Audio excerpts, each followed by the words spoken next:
liberty lovers, and welcome to the Liberty Mike podcast, broadcasting from an undisclosed location in the heart of Dixie. I am Michael, and I'm here with Liberty Larry. How's it going? I'm doing all right. You surviving over there? Yeah, surviving.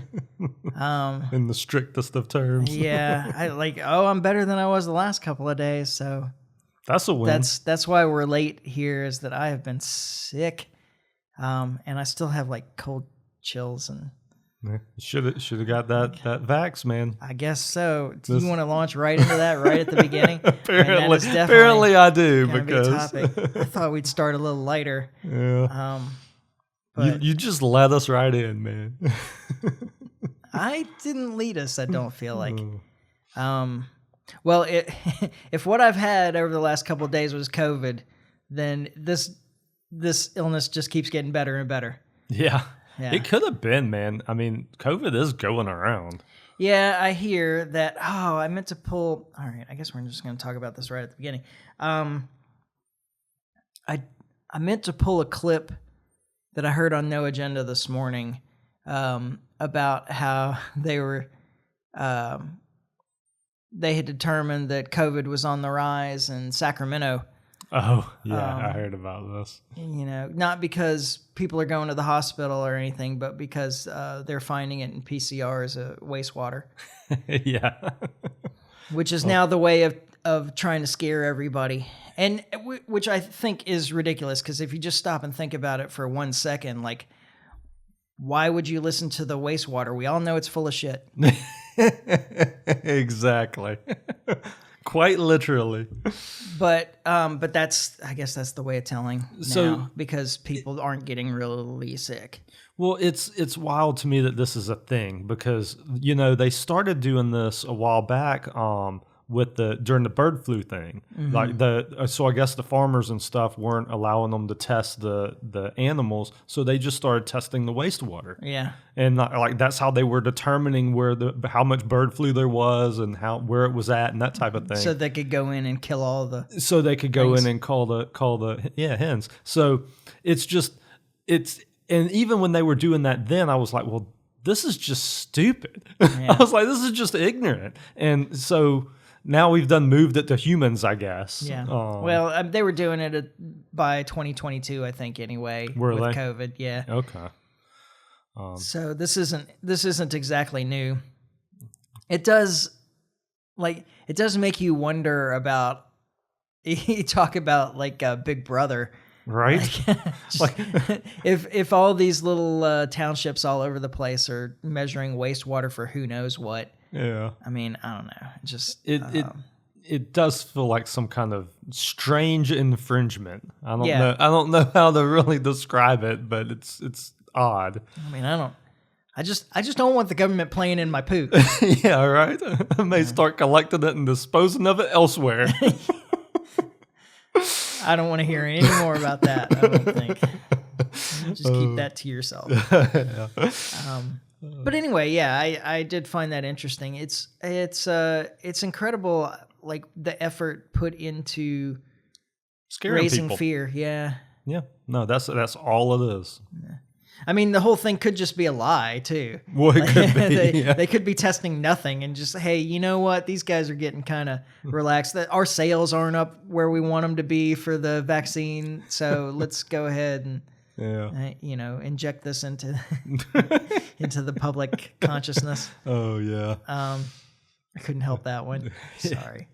I don't really like puns either, so I love it. I think it's anyway. I had been kind of collecting some clips that were that included various things that I wanted to talk about, the way they're addressing the vaccines now. Yeah. With the CDC guy quitting and all this stuff, and now that ideology has taken over public health. Yeah. Okay. And they made this an ideological issue. I mean, it was primarily the left that made this an ideological issue. Yeah, by forcing it down to people. Well, first it was by rejecting vaccines in the first place. It was wasn't it primarily the left? This started. Yes, I was going to say this started more in California. I mean, that was really where before this. We're talking pre-COVID here. Yeah, way before COVID is the vaccine resistance. Like you can't force me. And that was a left-wing thing. Yeah, I thought so. Yeah, now, I've been. They're working hard to propagandize that out of me. Now it's a right-wing issue. Well, because that has now moved. It is. Yeah, exactly. Yeah. So in a lot of ways. Yeah. Well, I ended up, I actually got this, I almost pulled one of these Osterholm clips from the No Agenda that I was listening to this morning, which was Thursdays. But I ended up I guess we're starting really early with the clip. Instead of having a bunch of clips, I think that this one clip kind of captures all of the various aspects of the way this is being presented that I thought were worth talking about. So, maybe we break this up, maybe not. We'll figure it out as we play. All right. But here goes. All right. As new restrictions on who can now get updated COVID-19 vaccinations are being rolled out, healthcare providers are working to determine how this will be handled as people look to get their booster shots. I don't agree with it at all. Seniors like Linda Kafeli are still able to get the shot, but she still has concerns. Being a senior, I can get the shot, but for those people who can't get it, then I'm affected because I'm exposed. So, and it's, and we have grandchildren, we just want to make sure that everybody's safe. To get the updated COVID-19 vaccine, children and younger adults must have at least one high-risk health condition. But doctors say most people still might qualify. Asthma, physical inactivity, type 2 diabetes, obesity. The list is actually quite long. And so a significant portion, most estimates suggest a majority of Americans meet one of those criteria. And so there is still the availability of a booster, as well as this decision can be made with one's healthcare provider. But it could be trickier to get a COVID vaccine at the pharmacy. I think some of the more challenging aspects of it are going to be around just sort of like walking up to the pharmacist, someone you don't have a treating relationship with, and then being like, knowing that they're going to get reimbursed for giving you the vaccine. That could be a little bit more in flux as well. Okay, so that covers a lot of the things that people are surprisingly concerned about with this. Yeah. Of course, like the first thing that lady says, if you get a vaccine, but in order for it to be effective, everyone else needs to get that vaccine too, it's not very effective. It's not a very good product. And the truth is that, like, she's concerned, well, if nobody else gets it, then I'm exposed, and that puts me at risk.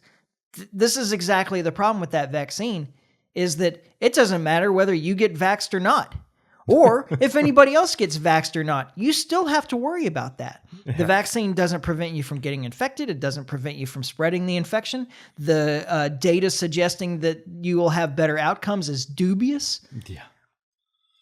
Yeah. So anyway, I don't understand why people are then on board with that and try and guilt the people around them about it.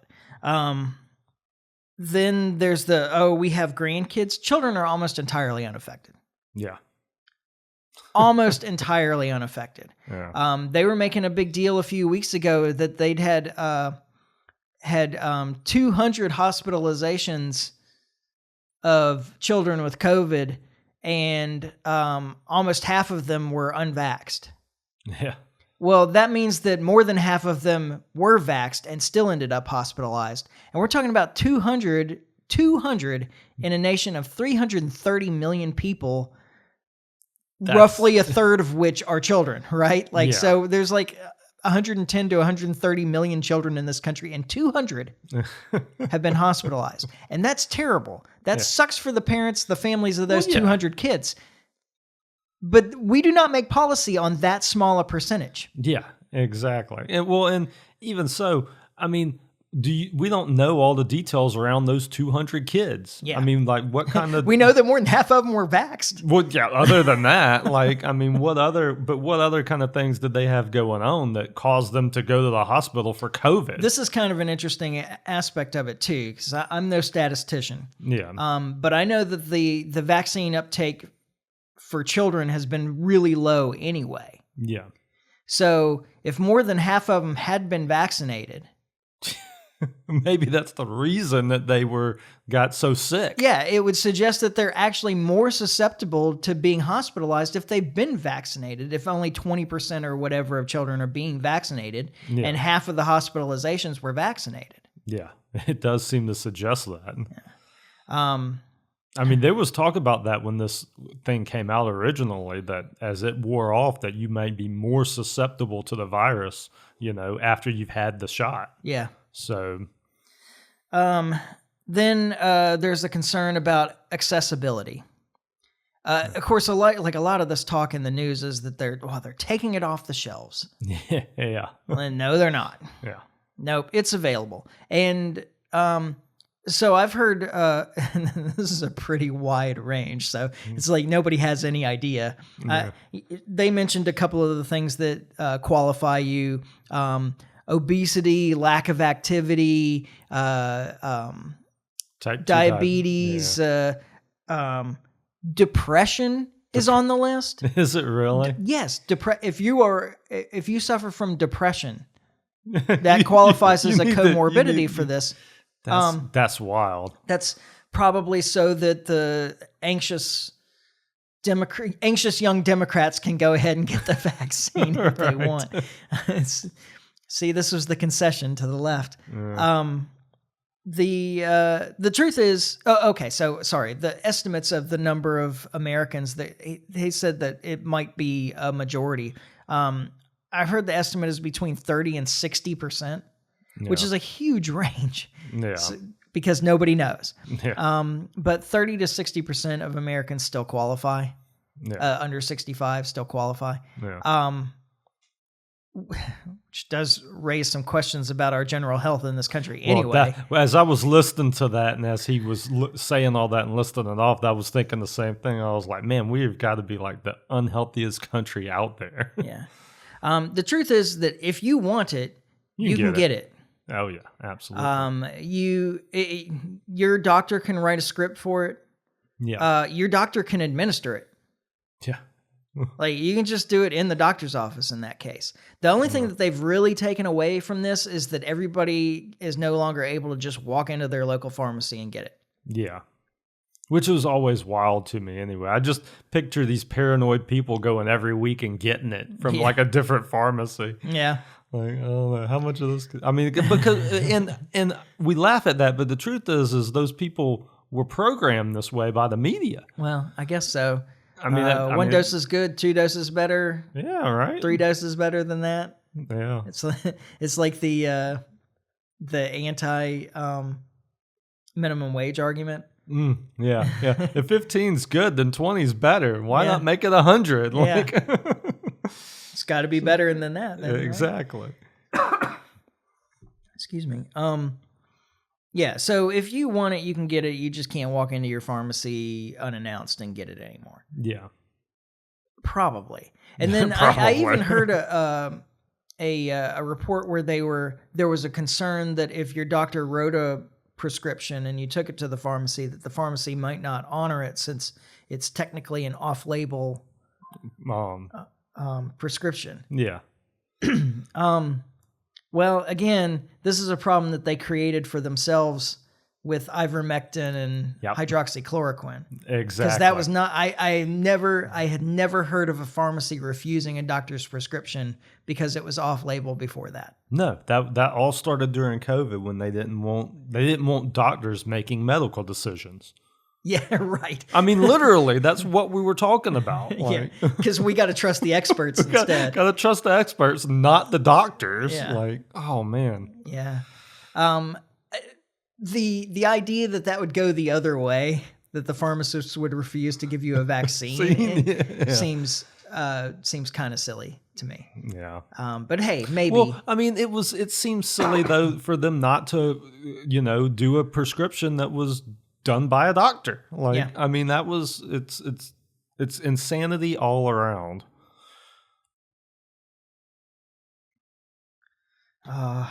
Everything all right?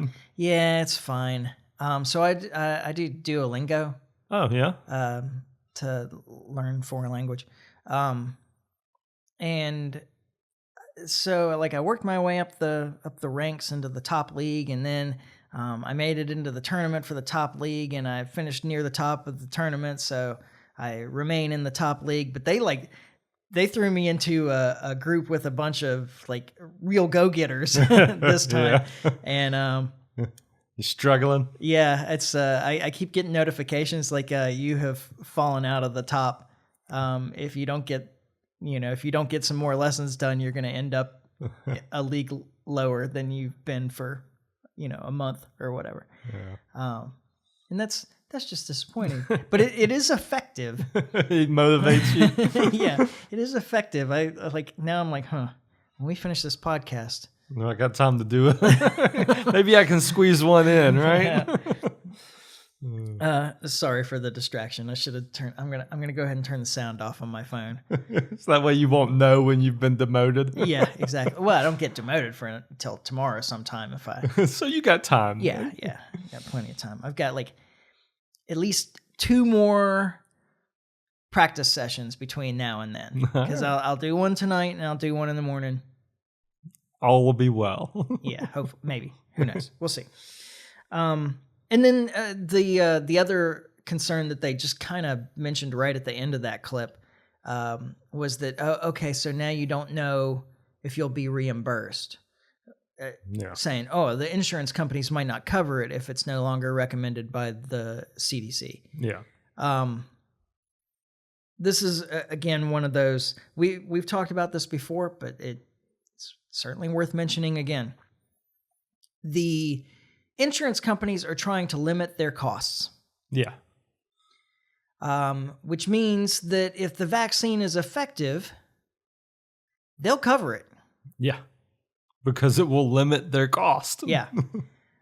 If the vaccine is ineffective, where they may be covering the vaccine and still cover you in the hospital afterwards, because any kind of hospital stay is expensive. Yeah. Very expensive. Yeah. So, like, no matter what kind of interventions they have to do, it would probably, now I'm not exactly making numbers up, but I'm trying to do some calculations in my head of the costs of hospital stays versus a $200 vaccine or whatever it is. Yeah. Well, I think it's so it would probably take 200, yeah. It'd probably take 15 vaccines to equal the cost of one overnight stay in the hospital. Yeah. So if the vaccine works, it's definitely in the interest of the insurance company to pay for that. Yeah. No, it's even worse than that. If the vaccine effectively keeps 1 out of 15 people out of the hospital that otherwise would have ended up in the hospital, it's still worth paying for the vaccine. Yeah. So, yeah. And if it's not doing that, then what is the vaccine doing for you? Yeah. Yeah. Like, if the insurance companies are not covering this, it's because their data shows that the vaccine does not effectively prevent future costs. Yeah. Period. And it may be cold and whatever, but that's how the business works. Yeah. Yeah. So they're not in the business of giving money away. So I think we all know that. Oh yeah. So I promise you, if the insurance companies won't cover the vaccine, you don't need the vaccine. Yeah. You don't want it.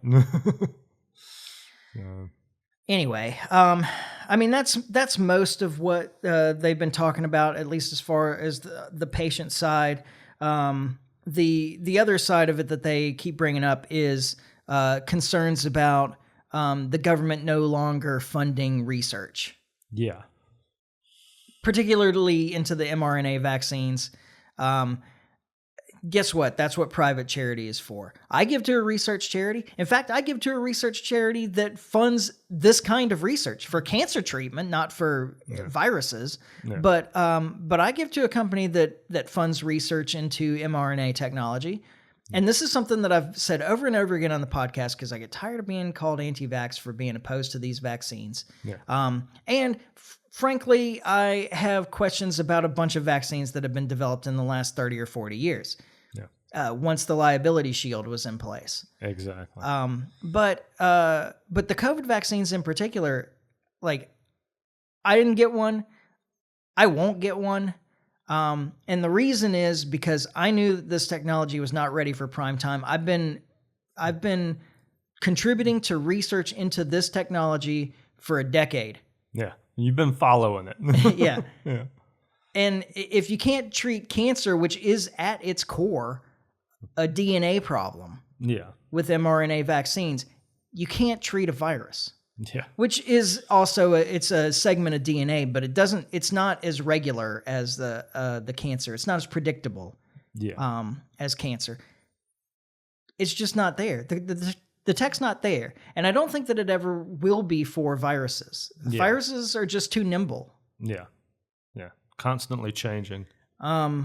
So anyway, the point is though that if your business requires government money, it's not a viable business. Yeah. Like if your business cannot survive without the government stealing from all the rest of us and giving that money to you because we won't give our money to you, you don't have a good business. Now, it doesn't necessarily mean that there's something wrong with your product or service or whatever. It may just be your business model that you're using or whatever. But there's a problem that you need to fix. And we shouldn't be, as taxpayers, on the hook for your bad business decisions. Exactly. There's a story that I'm not sure where I came across this. Or if it was in a number of sources that I've kind of amalgamated into my head as one thing. But this brings to mind, so we've been complaining about government being the source of money for all kinds of projects for a long time. Yeah. I think that the government has proven to hamper development in any industry that it gets involved in. Yeah.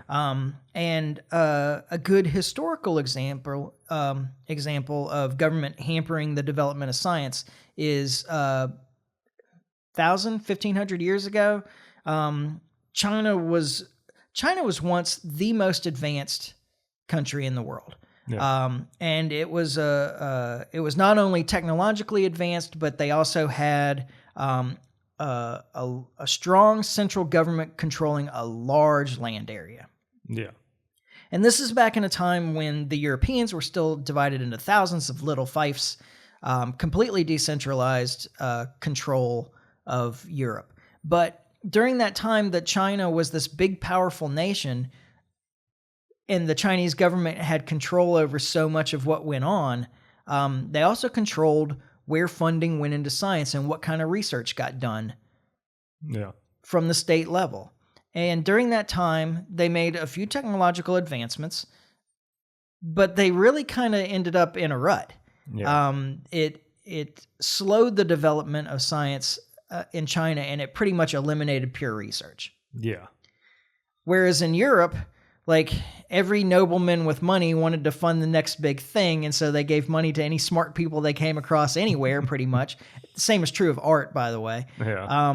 But we're talking specifically about science here, and science continued to stride forward in Europe. And when the Europeans discovered China by sea, which was 16th century, I think, the Chinese weren't aware that of the heliocentric model, like that the sun was the center of our solar system, that the Earth was round. Now that could be exaggerated because they also say the Europeans didn't know the Earth was round until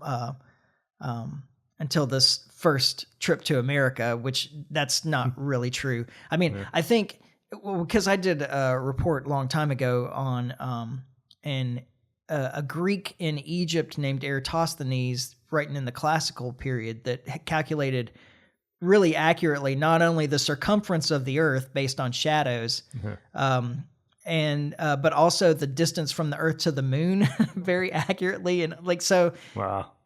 Like learned people. Now his stuff was mostly lost when the Christians burned the Library of Alexandria, but some of it still survived. And so learned people in Europe knew that the Earth was not flat. Yeah. And I think if you're talking about peasants, I mean, they may not have known that the Earth was round, but I imagine that they didn't consider it at all. Yeah, right. It just wasn't in there. Yeah, it was just not relevant to their lives. So the shape of the Earth was really just not an issue to them. It's not that they were stupid or that they thought that the Earth was flat. It's that they just didn't consider it. Yeah, yeah.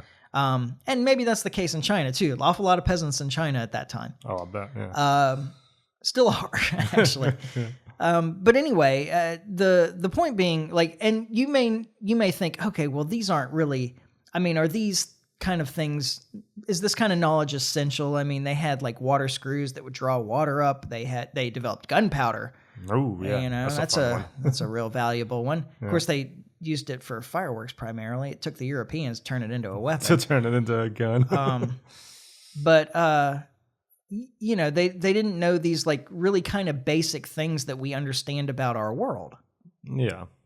And you may think that that's not important things, but like the knowledge that the Earth is round is what allowed European explorers to spread all over. Yeah. The knowing that the Earth revolves around the sun. I mean, like this has had knock-on effects of like what to look into in some real practical science that didn't get done in China. And I would say it didn't get done in China because the government was funding particular kinds of research for its own needs. Yeah. And it was free to go wherever it wanted in Europe because it was decentralized. Yeah. I mean, the free market's always going to win out in that battle. Okay, well, that's all I have about that. Wasn't there something? Oh, yeah. Go ahead. I was just going to say, I'm assuming you were going towards Florida and doing away with the vaccine mandates. Yes. I mean, that's pretty big news. I mean, it's to me, it seems like it's good in a way, and it does kind of worry me because the other side always kind of overcorrects. So, like, it just kind of worries me. We got Florida here going to do away with mandates completely. Like, what are California and these other states going to do? You know? California, Washington, and Oregon have already formed a triumvirate of real science believers in health, and they have put out their own list of recommendations. Huh. So that's the response. So we're moving towards a more free market idea here then. Yeah, actually, like I'm happy with both of those. Yeah, me too. I'm happy with Florida getting rid of mandates entirely, and I'm happy with the states taking it under their own control instead of leaving it to the federal government. So yeah, I mean it's like I say, win-win. It's less decentralized, you know. Mm-hmm. So people can kind of listen to who they want to. Yeah, and now we'll have a case study. Yeah, and I'm really excited about the idea of Florida not having any mandates at all, because if you want to get the vaccines, you still can. Just the whole idea that you're forced by government to take any, even if it's a good vaccine. So there's plenty of vaccines I believe in. I'm not anti-vax. Yeah. You know, the whole idea that even if it is a good vax, that the government's going to force you to take it is a problem. And we should all recognize that that's an issue, whether you're a Republican, Democrat, or anywhere in between. Yeah. Like that's a universal human right thing. Mm-hmm. My body, my choice. Yeah, exactly. Yeah, it is about bodily autonomy. I think it's ridiculous to force people into any procedure that they're not interested in doing. In any state. Yeah.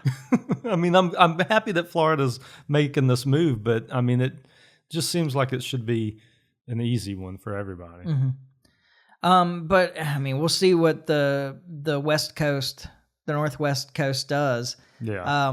But as far as like how whether there's enforcement, I guess, involved. of their recommendations, or if they're just putting out their own set of recommendations to people. Which I'm all for that. Like I say, if they want to put out recommendations, and I'm not so much against government, even as a libertarian, putting out recommendations. Yeah. Oh yeah. I mean, that's fine. It's when the mandates is where I draw the line. You know.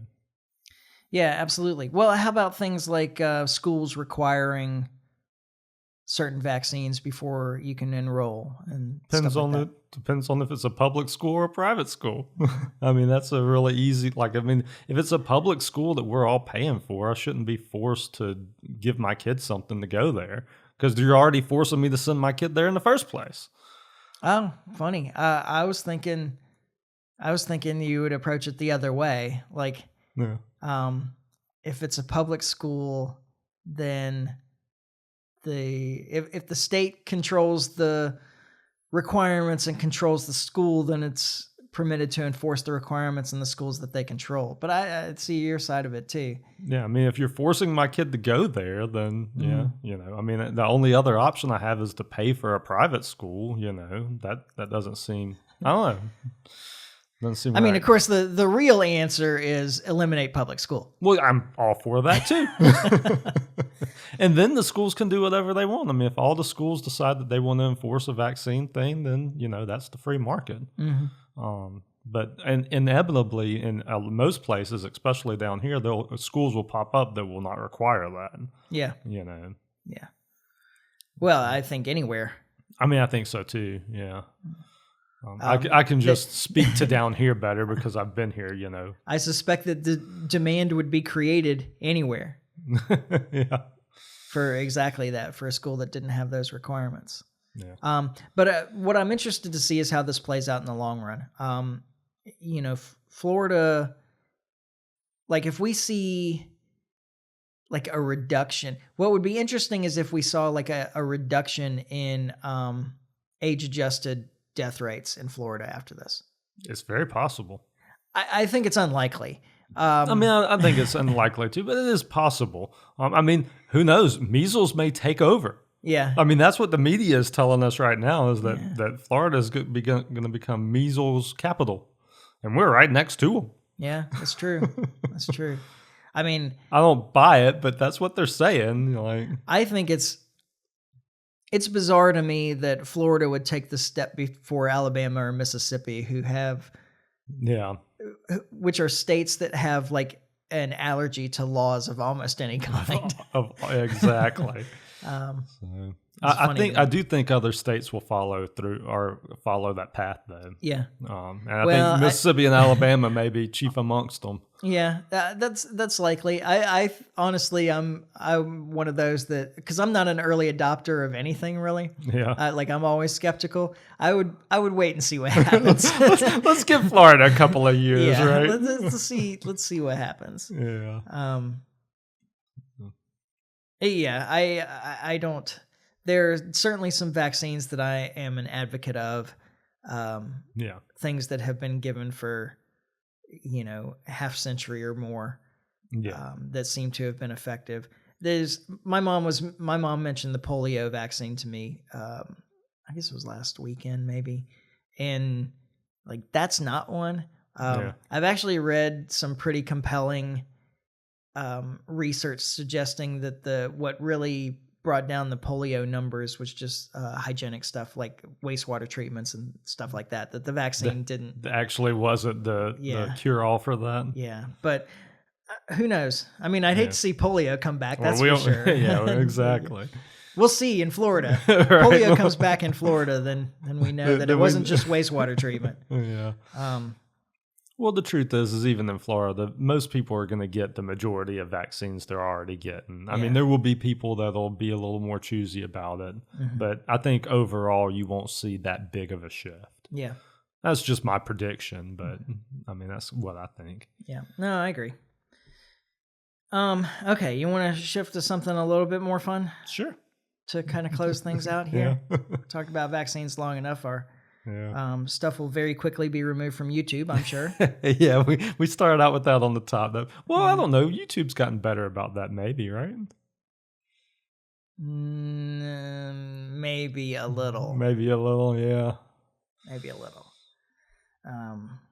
we will be charged with medical misinformation, and I'm betting this one comes down. Oh, you think so? Mm-hmm. Yeah. And I'm too busy, and I don't care enough to like send them links to research. And yeah, it doesn't. None of that does any good anyway. Well, and that's why is because I did that once. That battle's been fought and lost. It did not help. Exactly. I don't remember what episode number it is now, but it is still gone. All right.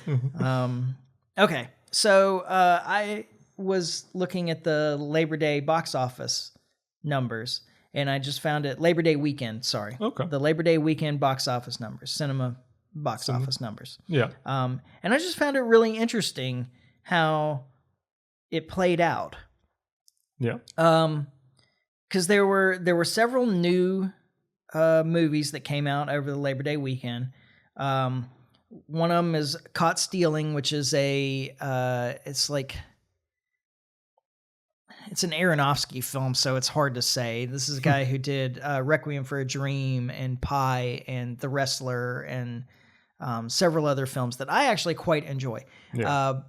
But his stuff is hard to classify.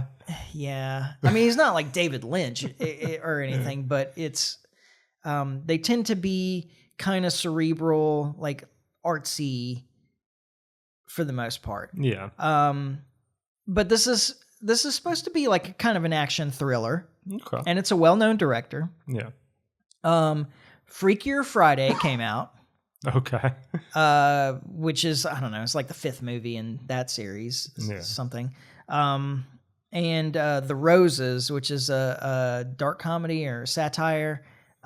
It's like a modern day remake of The War of the Roses. If you ever saw that film back, gosh, when was that? 80s, 90s, maybe? I don't remember.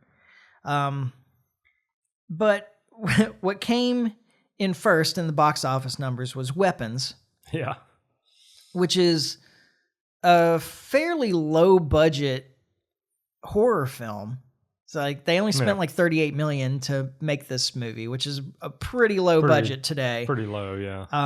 And the second place finisher in the box office was Jaws. Was the re-release of Jaws from 50 years ago. Oh wow. And then that's funny. Yeah. Caught Stealing came 3rd, Freakier Friday was 4th, and The Roses was 5th. Yeah. And I've heard The Roses is actually a really good film. I haven't really heard anything about Caught Stealing, and I have a lot of doubts about the quality of Freakier Friday.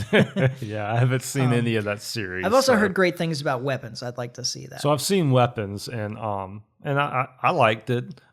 As with all movies, it got a little long towards the end. Yeah. I was kind of ready for it to wrap up, but it was good. Yeah. Like I recommend it. Mm-hmm.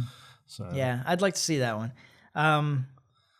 Jaws, of course, is it's a classic. It's one of the great films ever made.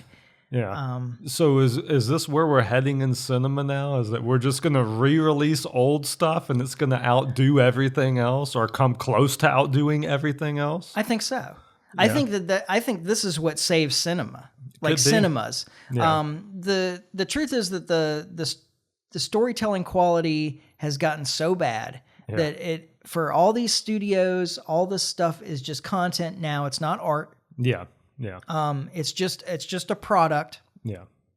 And there's been a noticeable drop in the quality of the writing and the storytelling. Yeah. And I'm a big fan of storytelling. Oh yeah. Period. Yeah. I think that characters drive movies. You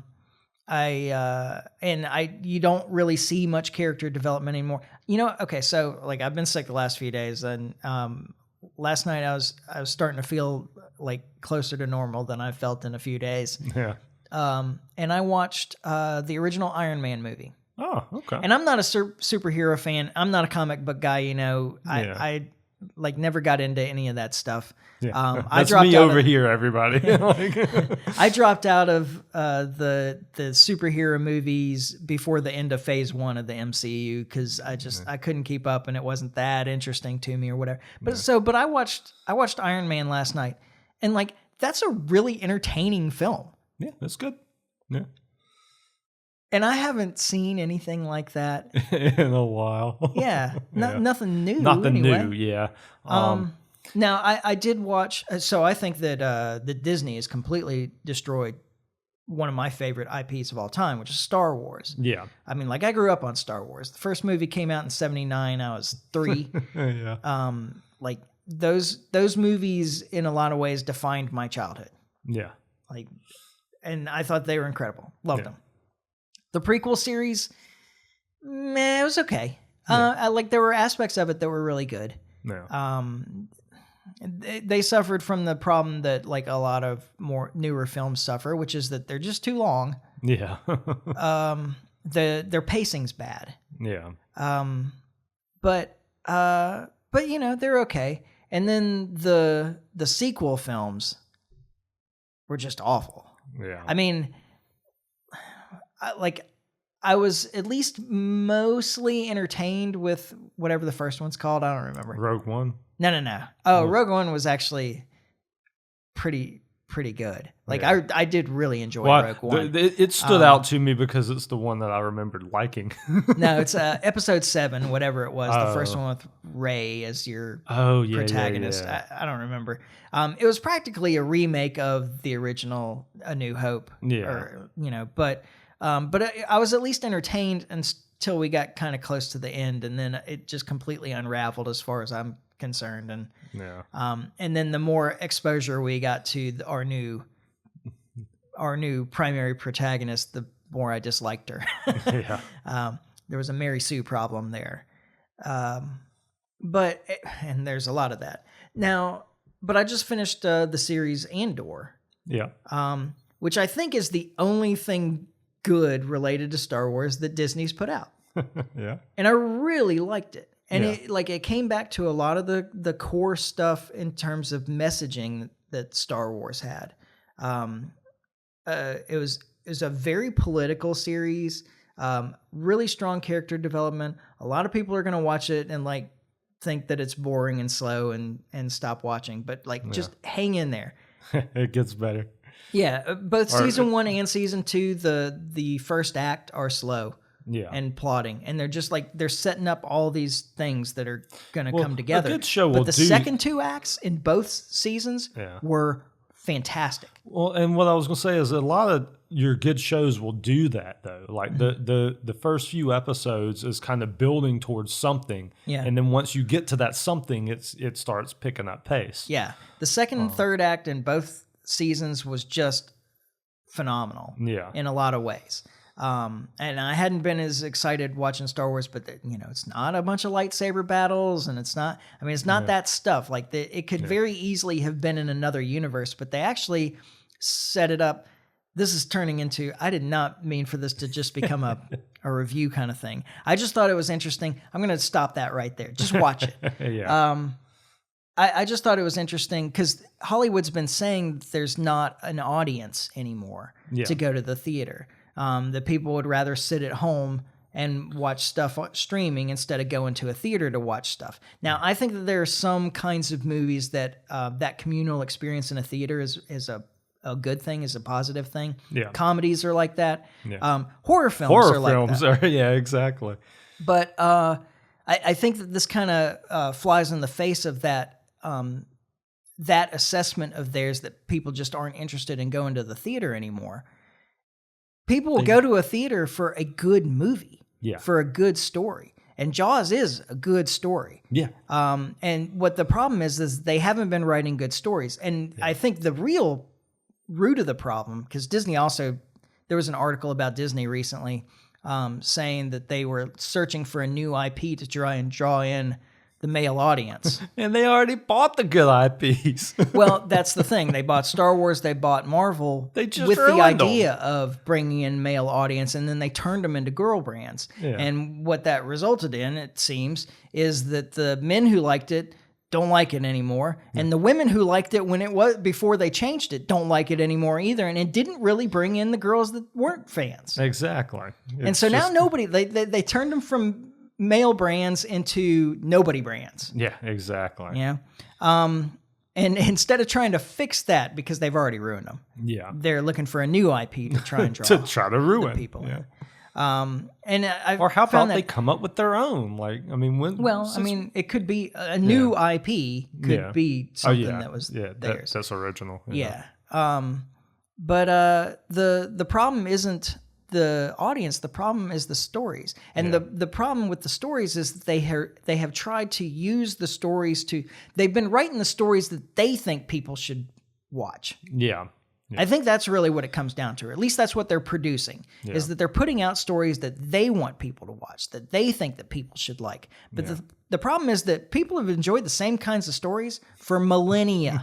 Yeah, it's not going to change. Yeah. I mean, you're fighting against human nature here. Yeah. There's something that we like in stories, and it's been pretty well established what it is, and you're not going to convert people to a new kind of story or a new kind of narrative or a new kind of interest in a generation. Yeah. And you're probably never going to be able to do it, but you're definitely not going to be able to do it in a generation. Yeah.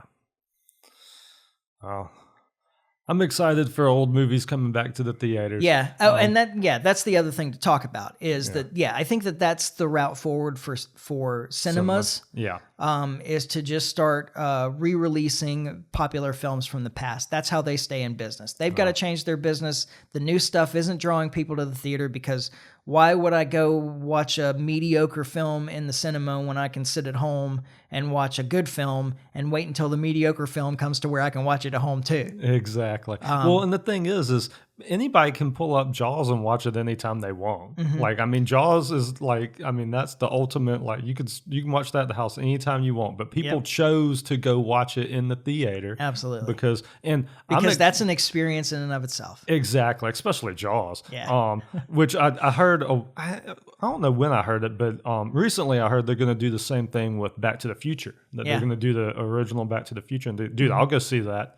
Yeah. Absolutely, I'll go see that. I mean, I saw the first one I saw all three in the theater as a kid, so that would be like, I'd love to go do that. Yeah. So yeah. No, there's a bunch of great films from the past that they could re-release. They could just spend an entire year just re-releasing stuff. Yeah. It could be on a cycle. They could probably have the same set come out every 2 or 3 years. Yeah. Just on a cycle, and that would keep people going to the theater. Yeah. Yeah, or release them like, so they're doing Back to the Future, and then a year from now do Back to the Future 2, you know, and just do it like that. Yeah. Same thing with Jaws, Yeah, except the first one was the only one that was really good. Yeah, that's true.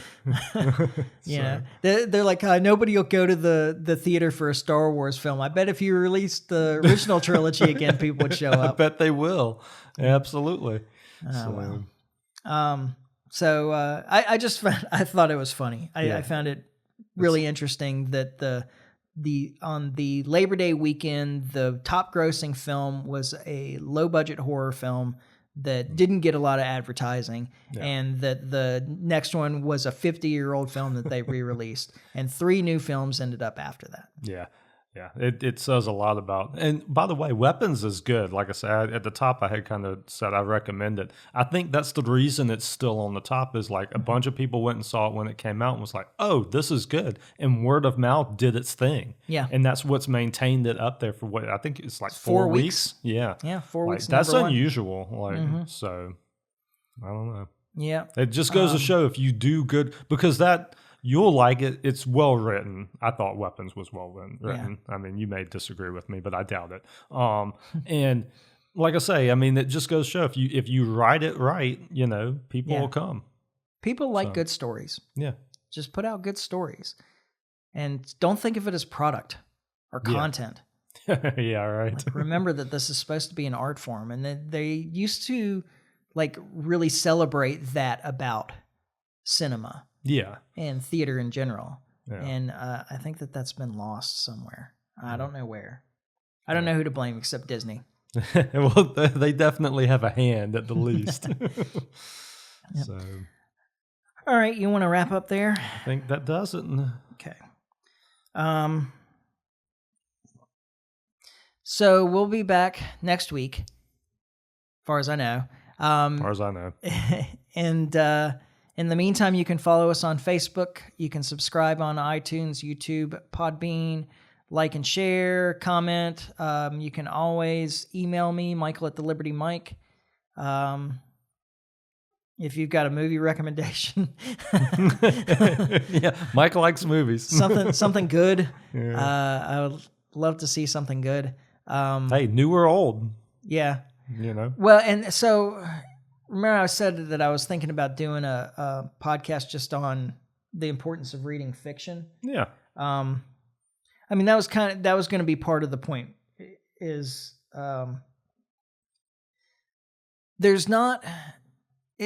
there are a lot of good stories out there. They're just older. Yeah. And I have had a great time over the last couple of years since I got back into reading fiction, reading some older books that I had never read, including one that like went immediately into my top 3 of all time.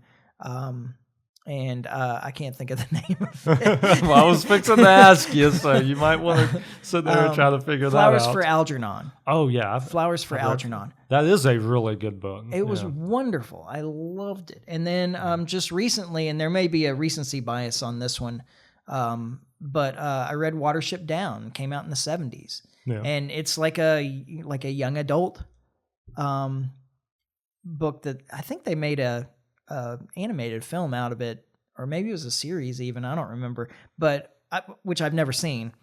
But the the themes were very adult, even though but it is something that you could read to kids and it's not going to upset them terribly. There are some kind of I would think some scary-ish parts for younger kids, but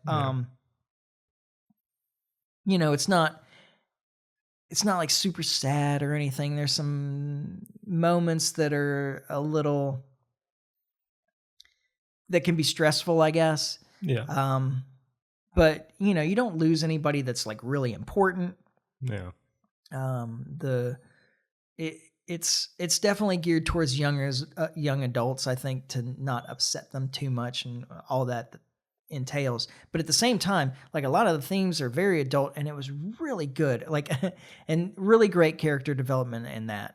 Yeah. Also, I like characters. I think, I like science fiction, but there's like idea driven science fiction and character driven science fiction, and I prefer the character driven stuff.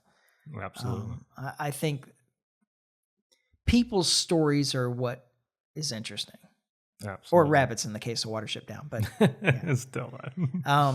Or mice in the case of Flowers for Algernon, I guess. But anyway, but that's one of the things that I was going to talk about is like we haven't lost a lot of the stories of the past. They're still there. So if you want a good story, just don't depend on modern Disney. Like right. Look at old Disney. I mean, the old stuff is great. Watch some of those old Disney films, animated films. Watch Peter Pan. Yeah. Like the original Peter Pan from 1938 or whenever it came out. I don't even remember. Yeah. Robin Hood. The original Snow White. Oh, the Robin Hood one with the fox. Oh, yeah. Yeah, I love that one. It's great. I actually watched that within the last year. Oh, have you? Yeah. So there's still really great stuff out there, and just don't bother contributing to the disaster of modern writing. Yeah, absolutely. I almost feel bad sometimes about having a subscription to Disney Plus, just because I feel like that's encouraging. Because you're encouraged. Yeah. But I'm not watching their new stuff. I'm watching old stuff and Hulu. Yeah, right. Yeah. Oh well. Anyway, definitely need to wrap up though. Yep. This is something that I could talk about for a long time. Yeah. So yeah, we'll be back next week when we finally get this right. And in the meantime, try to stay free. Life short, live free. Ciao. Later.